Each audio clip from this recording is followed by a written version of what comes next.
Depuis la nuit des temps, l'homme redoute des forces invisibles qui semblent frapper sans prévenir. Des liens avec des trésors inestimables, des familles royales, voire des empires entiers, tous ont été marqués par le sceau d'une malédiction. Certains parlent de simples coïncidences, d'accidents inévitables, mais d'autres sont convaincus que derrière ces tragédies se cache quelque chose de plus sombre, de plus ancien. Une main invisible qui réclame son dû. Aujourd'hui, nous allons plonger ensemble dans ces histoires où la gloire se transforme en drame, où la richesse devient un fardeau et où chaque sourire cache l'ombre d'un destin brisé. Voici quelques-unes des malédictions les plus célèbres de l'histoire.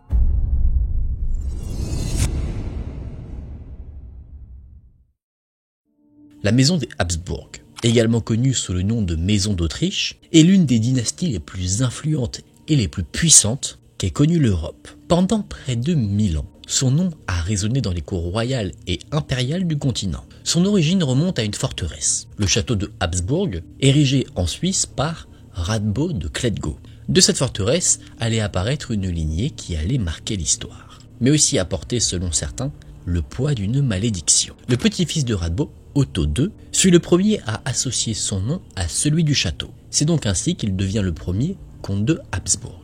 Un siècle plus tard, en 1273, Rodolphe de Habsbourg est élu roi des Romains. Il installe ensuite sa dynastie à Vienne, confiant à ses fils le titre de duc d'Autriche. Et dès lors, le destin de la famille se mélange à celui de l'Autriche, qu'ils domineront sans partage jusqu'en 1918. Sacré règne. Au fil des siècles, l'empire des Habsbourg s'étend bien au-delà de l'Autriche. Il règne aussi sur le Saint-Empire romain germanique, la Bohême, la Hongrie, la Croatie, mais aussi sur l'Espagne, le Portugal et de nombreux territoires dans les Pays-Bas. De 1440 à 1740, il domine sans partage le Saint-Empire avant de le perdre brièvement. Une perte pour mieux le retrouver en 1765 jusqu'à son effondrement en 1806. L'influence des Habsbourg atteint même le Nouveau Monde. Effectivement, au XIXe siècle, l'un des leurs prendra la couronne du Mexique. Et aujourd'hui encore, certains des héritiers de cette grande famille continuent de présider certains ordres prestigieux, l'ordre de la Toison d'Or ou encore l'ordre impérial et royal de Saint-Georges. Donc, on a là une dynastie de gloire,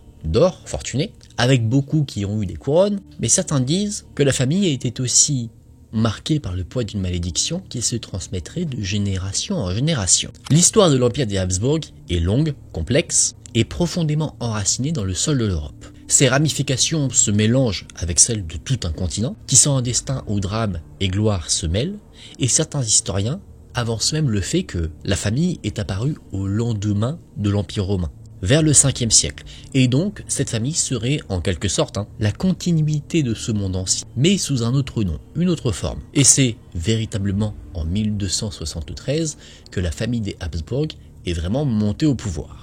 Leur arrivée au sommet est due à un subtil mélange d'expéditions militaires, d'élections orchestrées sous l'influence du pape, et donc c'est avec tout ça que petit à petit, cette lignée de nobles s'est imposée peu à peu à l'histoire et au monde. Dès lors, ils deviennent les empereurs de fait du monde romain, comme je l'ai dit, une suprématie qui va durer jusqu'en 1806, mais on dit aussi que le pouvoir des Habsbourg remonte à bien plus loin encore. Leurs titres et leurs privilèges remontent aux descendants de Charlemagne. Dès 1415, ils agissent déjà comme des chefs du Saint-Empire romain germanique. Mais ce n'est qu'en 1453 que c'est officialisé, que là ils portent réellement un titre en lien avec leur gouvernance. Et pourtant, l'empire des Habsbourg ne sera jamais véritablement reconnu avant le 19e siècle. Et pendant tout ce temps, la famille n'a pas cessé de tisser sa toile, accumulant pouvoir et influence grâce à une chose, une arme redoutable qui est le mariage arrangé. En s'alliant avec les grandes puissances de l'Europe centrale, mais aussi orientale, les Habsbourg ont peu à peu, par l'intermédiaire des mariages,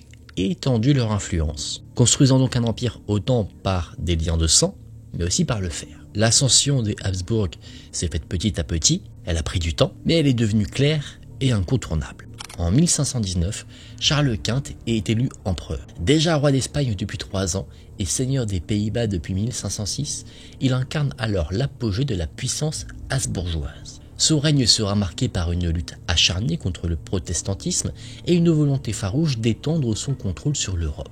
En 1556, Charles abdique, trop épuisé par les guerres et le poids de son empire. Sa décision marque une fracture définitive. La dynastie se scinde en 2 branches, les Habsbourg d'Autriche et d'Allemagne, menés par Ferdinand, et les Habsbourg d'Espagne, dirigés par Philippe, le propre fils de Charles Quint. Après l'abdication de Charles Quint, les héritages se partagent. Ferdinand reçoit les couronnes de Bohême et de Hongrie, ainsi que le titre d'archiduc d'Autriche, régnant en son propre nom. De son côté, Philippe hérite d'un empire colossal. Il devient roi d'Espagne, maître de son immense empire colonial, mais aussi souverain de l'Italie et des Pays-Bas. Deux branches de puissance et un destin qui allait bientôt opposer grandeur et décadence. L'un des aspects les plus célèbres et les plus sinistres liés à la dynastie des Habsbourg, c'était son endogamie incessante. Ça ne vous dit peut-être rien dans l'idée, mais pour vous expliquer, c'est simple. C'est qu'en fait, cette lignée ne mariait ses membres qu'entre eux. C'est-à-dire qu'une femme qui devait être mariée pouvait être mariée à un oncle, un cousin, et donc ensuite il fallait avoir un enfant. Donc il y avait effectivement énormément de relations intimes entre membres de la même famille. C'est clairement les Targaryens de Game of Thrones, mais dans le monde réel. Une étude de l'université de Santiago, portant sur plus de 3000 membres de la famille, donc environ 16 générations, a confirmé ce que l'histoire évoquait partiellement, c'est que l'extinction de la lignée des Habsbourg est principalement due au fait de leur consanguinité. Mais au-delà de ce phénomène, il y a une autre idée qui persiste. Une idée qui tend à expliquer, pour certains, comment une famille à la fois riche et puissante ait pu être marquée par autant de tragédies. L'explication est simple, la famille était maudite. Et plutôt deux fois qu'une. Les Habsbourg n'auraient pas été frappés par une, mais bien deux malédictions. La première remonterait à l'an 1000 et viendrait de Corbeau. Selon une légende, un ancêtre Habsbourg aurait un jour été sauvé par une attaque de vautours par une nuée de corbeaux. Pour leur témoigner sa gratitude, il fit construire un refuge où les oiseaux pouvaient vivre en paix. Mais un siècle plus tard, un autre membre de la famille a fait raser ce refuge pour oiseaux pour ériger un château. Et au passage, il aurait tué quelques oiseaux. La vengeance ne se fit pas attendre. Les oiseaux invoquèrent leur protecteur surnaturel, le redoutable Turnfalcon, qui aurait poursuivi la dynastie pendant des siècles. On raconte qu'à chaque défaite des Habsbourg, des corbeaux apparaissaient, et qu'ils étaient même présents lors de la mise à mort d'une femme que tout le monde connaît, Marie-Antoinette, qui était née Habsbourg. Une autre légende raconte qu'en 1848, le jeune empereur François-Joseph, âgé de seulement 18 ans, fit exécuter un groupe de Hongrois qui venaient de mener une rébellion qui avait échoué. Parmi eux se trouvait un homme, dont la mère, folle de douleur, aurait lancé une malédiction sur l'empereur. Dès lors, son règne fut marqué par des tragédies, et la lignée sembla en payer le prix fort. Pendant plus de 2 siècles, près de la moitié des enfants de la lignée ne survivaient pas à leur première année. Effectivement, en prenant ça en compte, difficile de se dire que la famille n'était pas maudite. On peut se demander si tous ces drames sont liés à des malédictions ou alors à ces fameux mariages consanguins. Nul ne peut le dire vraiment avec certitude, mais une chose demeure par contre incontestable. Cette chose, c'est l'empreinte des Habsbourg sur l'histoire. Des siècles durant, leur empire a façonné l'Europe, et cette lignée a laissé derrière elle une légende faite d'autant de grandeur que de malédiction.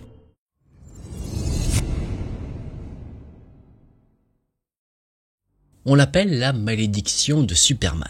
Depuis des décennies, une étrange série de tragédies frappe ceux qui, de près ou de loin, ont été liés au célèbre héros kryptonien. Acteurs, actrices, comédiens, il y a des noms qui ressortent: George Reeves, Christopher Reeves, Margot Kidder, Richard Pryor. On a là une liste non exhaustive qui devient vite assez longue. Certains parlent de simples coïncidences, d'une accumulation juste malheureuse de destins brisés, mais d'autres y voient là quelque chose de plus atypique. Une malédiction que même Superman ne semble pouvoir défier. Avant de devenir l'empire que l'on connaît aujourd'hui, DC Comics s'appelait simplement Detective Comics. Comme son éternel rival, Marvel, aujourd'hui, la maison est peuplée de figures mythiques. Batman, Green Lantern, Wonder Woman et bien sûr Superman. Mais tout a commencé bien plus tôt. En 1933, deux jeunes amis, Jerry Siegel et Joe Shuster, laissent libre cours à leur imagination. Ensemble, ils donnent naissance à un héros qui, on peut le dire, allait bouleverser la culture populaire, et c'est 5 ans plus tard que leur création voit enfin le jour dans le Action Comics numéro 1, le fameux Superman. Très vite, il ne se contente pas de sauver le monde, il en devient le conquérant. Il est le symbole de l'Amérique triomphante et devient une icône mondiale. Superman déclenche une véritable révolution. Séries télé, films, produits dérivés, une industrie entière née dans son sillage, façonnant un mythe qui traverse encore les générations. D'ailleurs, on a un film Superman tout récent qui vient de sortir. Si vous l'avez vu, vous en avez pensé quoi? Personnellement, je trouvais ça très sympa. Mais avant même que la première page de Superman ne soit lue, la malchance rôdait déjà autour. Jerry Siegel et Joe Shuster n'ont pas seulement vendu l'idée de Superman à DC Comics, ils ont cédé le droit d'auteur lui-même. Et pendant donc des décennies, ils ont vu leur création rapporter des fortunes colossales sans eux-mêmes en toucher le moindre bénéfice. Ce n'est qu'au terme d'une vie entière de batailles juridiques qu'ils ont réussi à obtenir finalement une fraction des royalties, mais absolument rien comparé à ce qu'ils auraient pu initialement récupérer. Leur histoire est devenue un exemple, l'exemple même d'une génération de rêveurs jeunes et naïfs. Parce que si les Schuster n'étaient pas les premiers à avoir une idée qui allait transformer une idée en empire, mais eux par contre faisaient partie de ceux qui avaient trouvé l'idée parfaite par rapport à la période. La formule idéale au moment où le monde en avait besoin. Alors, une question s'est posée. Et si Jerry Siegel avait lui-même maudit Superman? Après tout, il avait de bonnes raisons de le faire. Il avait tout perdu, les droits sur sa propre création, qui allait pourtant devenir la plus grande source de revenus de DC Comics, et en 1975, une autre nouvelle s'abat sur le créateur. Jerry Siegel apprend qu'un film Superman est en préparation. La rancune remonte à la surface, pour lui on lui crache de nouveau au visage, et cette fois-ci, Siegel ne se contente pas de se plaindre. Il fait une déclaration. Il a dit « Moi, Jerry Siegel, je lance une malédiction sur Superman ». Certains prennent là juste les mots d'une personne en colère, d'autres pensent qu'il a réellement réussi à maudire sa création. Il accuse les éditeurs National Periodical Publication Incorporation de lui avoir brisé sa vie. Selon lui, ils ont tué ses jours, assassiné ses nuits, étouffé son bonheur et étranglé sa carrière. C'est dur.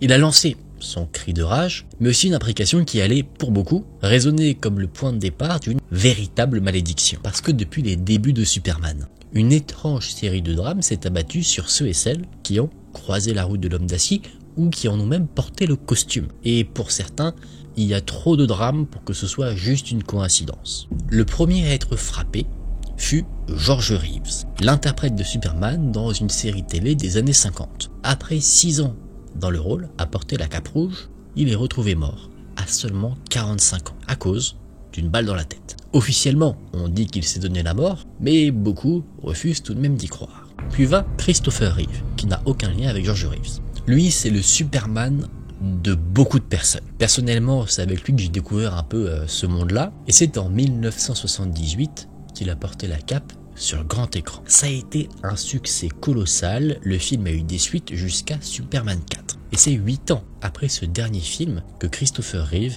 est victime d'un drame. Il a un accident d'équitation qui le laisse paralysé. Il décédera à la suite en 2004. Et comme si la malédiction ne suffisait pas, son épouse, Dana Morosini, succombe elle aussi 2 ans plus tard suite à un cancer du poumon, alors qu'elle n'avait jamais touché une seule fois de sa vie à une cigarette. Même Marlon Brando, celui qui a incarné le père de Superman dans les films de Christopher Reeve, a été touché par ce qu'on appelle la malédiction. Son fils, Christian, a été condamné pour homicide. Sa fille Cheyenne s'est ôté la vie, et Christian, donc le fils qui a été incarcéré, a perdu la vie en 2008. L'humoriste Richard Pryor, qui a joué dans le film Superman 3, aussi avec Christopher Reeve, c'était lui qui tenait vraiment la partie comique du film, si je me souviens bien, et bien lui, peu de temps après le tournage, a été diagnostiqué comme ayant une sclérose en plaques. Et en 2005, il a perdu la vie d'une crise cardiaque.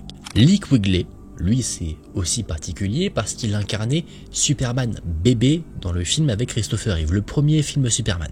Et bien lui, il n'a pas dépassé l'âge de 14 ans. Quant à Margot Hemingway, sœur de Muriel Hemingway qui jouait elle aussi dans Superman 4, eh bien elle a été retrouvée morte à la suite d'une overdose, bien que Muriel, sa propre sœur, nie que ce soit réellement le cas. Et la liste continue. On parle pas nécessairement de mort, mais par exemple dans les coulisses de Superman Returns, 3 membres de l'équipe subissent agression, chute ou accident, et l'actrice Case Bosworth, qui jouait Lois Lane dans ce film-ci, attribue avec humour sa rupture avec Orlando Bloom à la fameuse malédiction. Et les postulats s'étendent encore. Allison Mack, révélée dans la série Smallville, sera condamnée en 2018 pour trafic sexuel dans une affaire de secte. Et enfin, Une actrice très connue en lien avec Superman, Margot Kidder, qui jouait la Lois Lane de Christopher Reeves, a disparu en 1996 pendant plusieurs jours avant d'être retrouvée en train d'errer et complètement délirante. Et en 2018, elle s'est ôté la vie.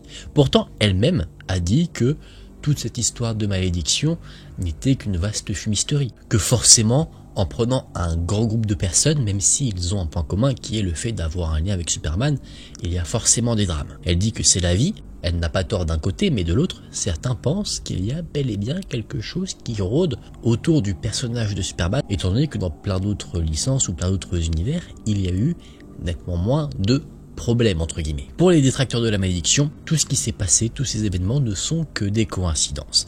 Parce qu'il y a, à l'inverse, des personnes qui sont bel et bien en lien avec Superman, qui ont eu des aspects bénéfiques. Par exemple, Dean Cain et Terry Hatcher, qui ont joué dans la série Superman et Lois, ont eu une carrière qui a plutôt bien fonctionné. Tom Welling, qui a joué dans Smallville, Brandon Routh dans Superman Returns et Henry Cavill dans Man of Steel, eux aussi ont eu plutôt des belles carrières, assez remplies, sans événements négatifs. Donc eux se sont moqués ouvertement de la fameuse malédiction, disant que c'était une légende urbaine plutôt que quelque chose à prendre réellement au sérieux. Même quelqu'un qui a incarné l'homme d'acier à Broadway a dit que pour lui, ce rôle n'avait été que bénéfique, que ça lui avait ouvert plein d'opportunités et qu'il ne voyait pas en quoi il y avait une malédiction vis-à-vis de l'homme à la cape rouge. Donc, forcément, le sujet divise. Pour certains, et majoritairement des personnes qui ne sont pas associées du tout au monde du cinéma, Superman porte bien une malédiction et peut être synonyme de malheur, alors que pour ceux qui sont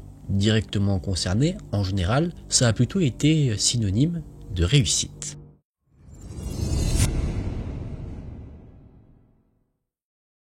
Le diamant Hope, une pierre aussi fascinante que redoutée. Ce joyau rare, venu d'Inde autour de 1666, est âgé de plus d'1 milliard d'années. Sa teinte bleue unique, due à la présence infime de molécules de bore, lui confère une aura presque surnaturelle. Mais derrière sa beauté presque hypnotique, se cache une légende sombre. Dès l'époque victorienne, on murmure qu'une malédiction pèse sur cette pierre. Au début du XXe siècle, une rumeur prend forme. Le diamant aurait été dérobé sur la statue de la déesse Vita, avatar de Vishnu. Et depuis ce sacrilège, partout où il passe, le diamant Hope ne laisserait derrière lui que désolation, malheur et parfois même la mort.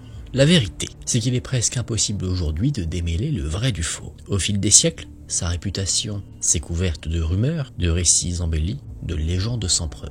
Certains chercheurs affirment que tous ceux qui ont possédé la pierre ont fini par connaître la tragédie. D'autres, au contraire, balaient ces histoires d'un revers de lame. Pour eux, il ne s'agit que de contes, destinés à nourrir la légende d'un joyau déjà hors du commun. Pour être tout à fait juste, il faut avouer que certains propriétaires du diamant Hope n'ont jamais connu le moindre malheur. Ce serait comme si la pierre pouvait choisir ses victimes, épargnant quelques-uns pour mieux frapper les autres. L'histoire de ce diamant commence dans les années 60.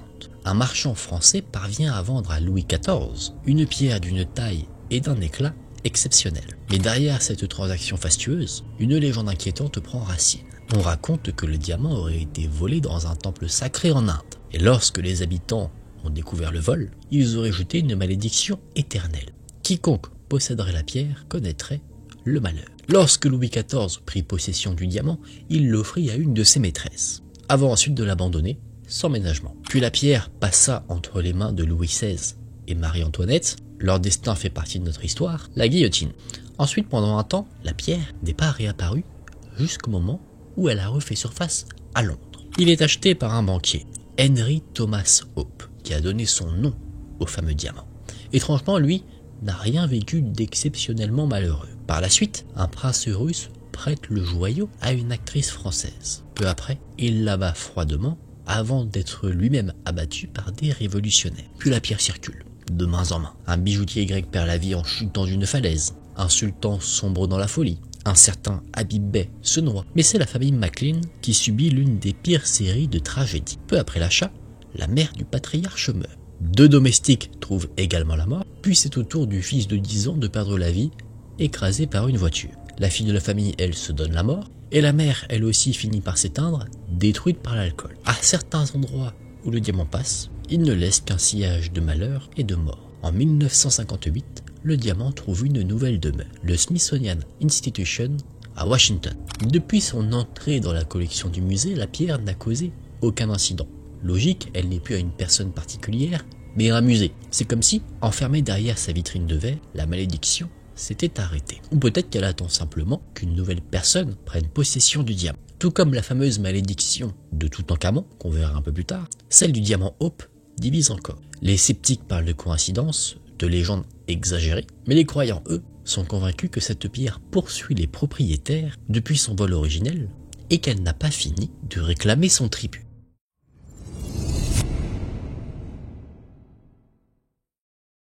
La famille Kennedy, un nom qui incarne à la fois gloire et malheur. Figure emblématique et du divertissement américain, elle a connu un succès fulgurant, mais aussi une succession de drames qui dépassent l'entendement. Tout commence avec les enfants de Joseph et Rose Kennedy. Plus célèbres, plus puissants que leurs parents, ils deviennent les visages d'une dynastie moderne. Mais leur renommée s'accompagne d'une série de tragédies, si nombreuses que certains parlent d'une malédiction des Kennedy. Personne ne peut dire si cette malédiction est réelle, ni d'où elle vient, mais une chose est certaine, lorsqu'on s'appelle Kennedy, mieux vaut se méfier du destin. La plus terrible des tragédies Kennedy reste sans nul doute l'assassinat du président John Fitzgerald Kennedy. Le 22 novembre 1963, à Dallas, le couple présidentiel salue la foule. Depuis, une limousine décapota. Soudain, à 12h30, des coups de feu retentissent. 3, peut-être 4 détonations qui changent à jamais le cours de l'histoire. Les balles, venues vraisemblablement du Texas School Book Depository, fauchent le président et blessent grièvement le gouverneur Connally. L'auteur désigné était Lee Harvey Oswald, abattu lui-même peu après, alors qu'il était sous la garde de la police. Pourtant, beaucoup continuent de croire qu'il n'a pas agi seul, et qu'une part du mystère, elle, ne sera jamais élucidée. Mais le destin n'en avait pas fini avec les Kennedy. Le frère cadet du président, Robert Kennedy, marchait sur les traces de John en pleine campagne présidentielle. Et c'est dans la cuisine de l'ambassadeur Hotel qu'il est atteint par balle. L'assaillant déclara agir uniquement par hostilité envers le soutien de Robert pour Israël. Encore conscient, Robert a trouvé le temps de demander si tout le monde allait bien, avant de seconder à ses blessures 26 heures plus tard. Mais bien avant l'assassinat du président, la famille avait déjà connu quelques drames. La jeune Rosemary Kennedy, sœur cadette du futur président, fut-elle victime d'une tragédie que l'on peut attribuer autant à l'ignorance qu'à l'ambition démesurée de son entourage. Jeune femme sensible, parfois rebelle, Rosemary fuyait à l'occasion le couvent où on l'avait placée. Rien d'inhabituel pour son âge, mais dans une famille obsédée par la réussite, son comportement fut jugé inacceptable. On la considéra comme déficiente, alors que ses lettres et ses accomplissements laissaient plutôt deviner une intelligence moyenne tout à fait ordinaire. À seulement 23 ans, son père prit une décision irréversible. Il autorisa une lobotomie. L'opération détruisit une partie de son cerveau. Rosemary perdit l'usage de la parole, de ses capacités, et passa le reste de sa vie enfermée dans une institution, brisée à jamais. Le 12 août 1944, 3 ans après la tragédie de Rosemary, un nouveau drame frappe les Kennedy. Joseph Kennedy Jr., l'aîné de la fratrie, survole l'Angleterre aux commandes d'un bombardier. Officier de la Navy, il participe à l'opération Aphrodite, une mission à haut risque. Faire s'écraser un avion chargé d'explosifs sur une cible ennemie après avoir sauté en parachute. Mais le destin en décide autrement. Les charges explosent prématurément, réduisant l'appareil en cendres avant même que Joseph et son équipier n'aient eu le temps de s'éjecter. Il n'aurait fallu que de 10 minutes en plus pour que les deux puissent survivre. À 29 ans, l'héritier pressenti de la dynastie Kennedy disparaît dans les flammes, ouvrant une nouvelle page sanglante de ce que beaucoup voient déjà comme une malédiction. 4 ans après la mort de Joseph Jr., le ciel s'assombrit de nouveau pour les Kennedy. Le 13 mai 1948, Kathleen Cavendish, née Kennedy, trouve la mort aux côtés de son fiancé lorsque leur avion s'écrase. Elle n'avait que 28 ans. Déjà veuve, elle s'apprêtait à se remarier, mais le destin lui avait refusé cette seconde chance. Et la série noire continue. Le 19 juin 1964, c'est au tour de Ted Kennedy d'être victime d'un crash aérien. 2 passagers perdent la vie.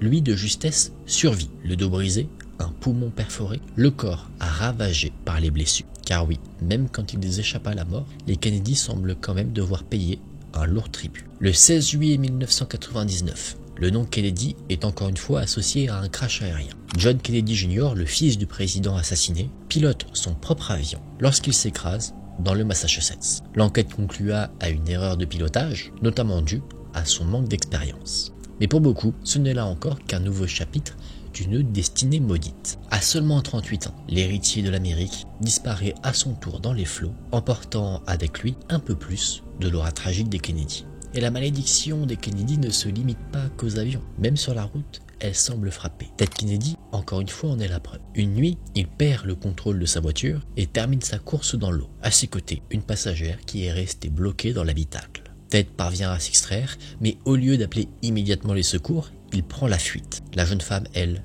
se noie. Depuis ce jour, une question hante l'histoire. Aurait-elle pu être sauvée si Ted Kennedy avait agi différemment? À la date du 13 août 1973, la route réclame encore une victime de la lignée Kennedy. Joseph Kennedy II, fils de Robert, est impliqué dans un grave accident de voiture. Lui, en survivant, mais sa passagère, une jeune femme, n'a pas eu autant de chance. Elle est restée paralysée à vie. Une fois de plus, la tragédie ne frappe pas seulement les Kennedy, mais aussi ceux qui croisent leur chemin. Et cette lignée a été frappée de génération en génération. Le 23 août 1956, Jacqueline Kennedy met au monde une petite fille, mais l'enfant naît sans vie. 7 ans plus tard, en 1963, elle donne naissance à Patrick. L'enfant ne survivra que 2 jours. Le sort s'acharne aussi sur les fils de Ted et de Robert. À seulement 12 ans, Ted Kennedy Jr. doit être amputé d'une jambe à cause d'un cancer des os. En 1984, David Kennedy, fils de Robert, meurt à 28 ans d'une overdose. Un autre de ses fils, Michael, disparaît en 1997 dans un accident de ski à 39 ans. Et la liste continue. En 2012, Mary Richardson Kennedy, l'épouse séparée de Robert Kennedy Jr., met fin à ses jours dans sa maison du Massachusetts. Alors, s'agit-il d'une véritable malédiction ou simplement le destin d'une famille trop nombreuse, trop exposée, et dont chaque drame se retrouve sous les projecteurs? Nul ne le sait vraiment, mais une chose est certaine, quand on prononce le nom Kennedy, on pense autant à la gloire qu'à la tragédie.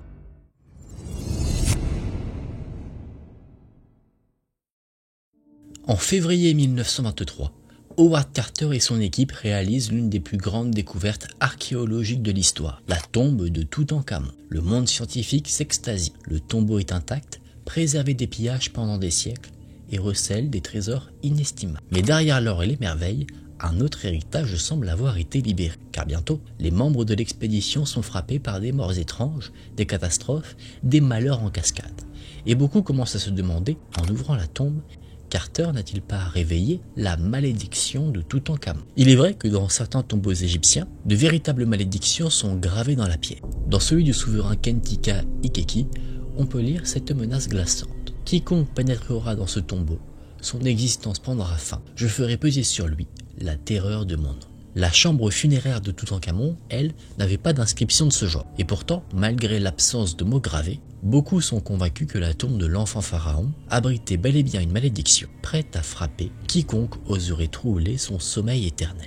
Dans certaines versions de la légende, la première victime de la malédiction de Toutankhamon n'était même pas humaine. Peu de temps après l'ouverture du tombeau, un cobra, symbole même des pharaons, se serait faufilé dans la cage du canari apprivoisé d'Howard Carter.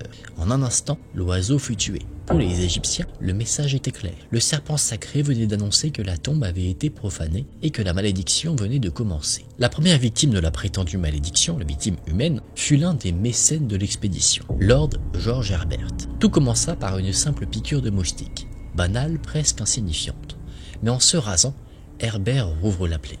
L'infection s'installe et rapidement son corps s'empoisonne de l'intérieur. Il meurt dans d'atroces souffrances. Et comme si cela ne suffisait pas, la légende ajoute un détail glaçant. Son chien, resté en Angleterre, aurait poussé un hurlement avant de s'effondrer, au même instant que son maître rendait son dernier souffle. Mais la malédiction ne s'arrête pas là. Elle sembla s'étendre comme une ombre invisible. Un autre mécène de l'expédition succomba à une pneumonie, l'année même de la découverte. Le demi-frère de Lord Herbert mourut lui aussi à son tour, victime d'une opération dentaire qui tourna au cauchemar. En 1928, un égyptologue passionné par la tombe de Toutankhamon périt d'un empoisonnement à l'arsenic. Au total, on dénombre au moins 10 mystérieuses liées de près ou de loin à l'ouverture du tombeau. De quoi convaincre une grande partie du public que la malédiction de Toutankhamon était bien réelle. Mais la malédiction ne frappait pas toujours par la mort. Un ami proche d'Howard Carter, Sir Bruce Ingham, reçut en cadeau un objet provenant du tombeau, une relique sacrée qu'il emporta chez lui. Mais peu de temps après, sa maison fut réduite en cendres. Il reconstruisit, mais le destin s'acharna. La nouvelle demeure fut cette fois-ci balayée par une inondation, comme si le simple fait de posséder un fragment du tombeau suffisait à attirer la colère du pharaon. Bien sûr, les sceptiques refusent d'y voir une malédiction. Pour eux, toutes ces morts et ces désastres ne sont que de simples coïncidences, amplifiées par la fascination du public. Il rappelle tout de même un détail troublant. Si quelqu'un devait être frappé, c'était bien Howard Carter lui-même, le profanateur du tombeau. Et pourtant, Carter survécut. Il vécut encore 16 années après l'ouverture du tombeau de Toutankhamon, échappant à tout malheur comme si la malédiction avait décidé de l'épargner, lui et lui seul. Les anciens Égyptiens n'étaient pas les seuls à graver des malédictions funéraires dans la pierre. À travers l'histoire, de nombreuses civilisations ont eu recours à la magie, aux sorts et aux envoûtements, parfois pour blesser, parfois simplement pour protéger. Dans le cas des tombeaux, ces malédictions avaient sans doute un but bien précis, défendre les morts et leurs biens funéraires contre les profanateurs et les voleurs, une manière de prolonger, même après la mort, l'emprise des défunts sur leur repos éternel. Et les avertissements funéraires ne s'arrêtent pas à l'Égypte ancienne. Des siècles plus tard, c'est sur la tombe de William Shakespeare qu'on peut lire ces mots gravés à jamais. « Bon ami, pour l'amour de Jésus, abstiens-toi de troubler la poussière qui repose ici. Béni soit celui qui respecte ses pierres, maudit soit celui qui déplace ses maisons. » Qu'il s'agisse d'un pharaon ou d'un poète, une chose semble universelle. Troubler un tombeau n'a jamais porté bonheur. Au fil des siècles, les malédictions ont toujours fasciné autant qu'elles ont effrayé. Qu'il s'agisse de joyaux maudits, de dynasties brisées ou de tombeaux profanés, ces histoires nous rappellent une chose. Derrière la gloire, la richesse et le pouvoir, il y a parfois un prix à payer. Alors, simple hasard, tragédie inévitable, ou véritable forces obscures à l'œuvre, chacun est libre d'y croire ou non. Mais une certitude demeure, ces récits vont continuer d'hanter notre mémoire collective, comme si certaines ombres ne pouvaient jamais être effacées. Et vous, pensez-vous que dans toutes ces histoires on parle plutôt de malchance ?